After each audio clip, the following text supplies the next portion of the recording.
Maintenant, pourquoi le peintre Jérôme, pour son œuvre, a décidé de représenter les pouces levés? Eh bien, notre peintre se réfère quand même à des sources antiques. En effet, deux textes évoquent un geste du pouce, celui de Juvénal qui explique à propos des nouveaux riches et des provinces, ils financent maintenant des munera et quand le peuple leur donne en tournant le pouce, ils tuent pour se faire bien voir. Et le second texte, celui de Prudence, qui date du début du 5e siècle après Jésus-Christ, veut lui dénoncer les pulsions sanguinaires des prêtresses païennes qui sont les vestales avec, je cite, la poitrine de celui qui est à terre, l'honnête vierge en retournant le pouce, donc traduit par converso pollice, ordonne de la briser. Bon, sauf que le témoignage de Prudence doit être lu avec prudence.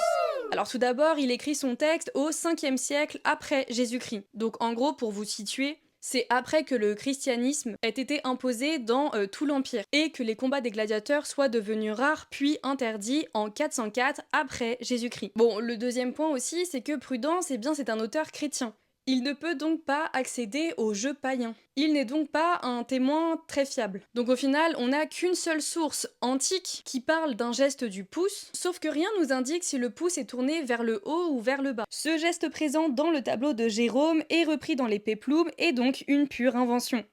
Mais alors, si le geste du pouce n'existe pas, comment les spectateurs signalaient-ils leur volonté de mettre à mort ou non le vaincu? Car oui, le public exprimait bien sa volonté de mettre à mort ou non à l'organisateur. Alors l'organisateur des jeux était toujours présent dans les gradins. Il faut comprendre qu'il est très important pour l'éditeur des jeux de respecter la volonté de son public. Et comme l'écrit d'ailleurs Éric Tessier, s'il fait égorger un gladiateur que le public veut sauver, il sera taxé de cruauté.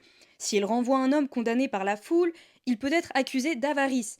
Dans les deux cas, son verdict sera ressenti comme une grave injustice aux yeux de la foule, qui se voit ainsi privée du pouvoir qu'elle est fermement convaincue de détenir. Alors organiser des jeux, c'est à la fois honorer une divinité, mais également un moyen pour l'organisateur de se faire bien voir du peuple. Bien que Juvénal nous parle d'un geste du pouce, quel qu'il soit, il est peu probable que ce geste soit utilisé par le public, car il serait peu visible dans l'immense cavea du Colisée. Mais nous avons cependant d'autres témoignages beaucoup plus plausibles. Par exemple, je cite, Hermogène, ne voulant pas que le gladiateur Myrinus soit gracié, a volé les serviettes des spectateurs assis à côté de lui dans la cavea de l'amphithéâtre pour les empêcher de signifier leur volonté de renvoyer le gladiateur. Il se pourrait donc que le public, pour décider du sort du combattant, agite un morceau de tissu dans les gradins. Et c'est donc un geste qui serait beaucoup plus visible que la main, et c'est d'ailleurs une source qui revient à de nombreuses reprises dans les sources antiques. Bon, alors, officiellement, rien n'est sûr, on est encore sur des théories, mais en tout cas, celle du pouce est beaucoup plus controversée par les historiens. Enfin bref, toi maintenant tu en penses quoi?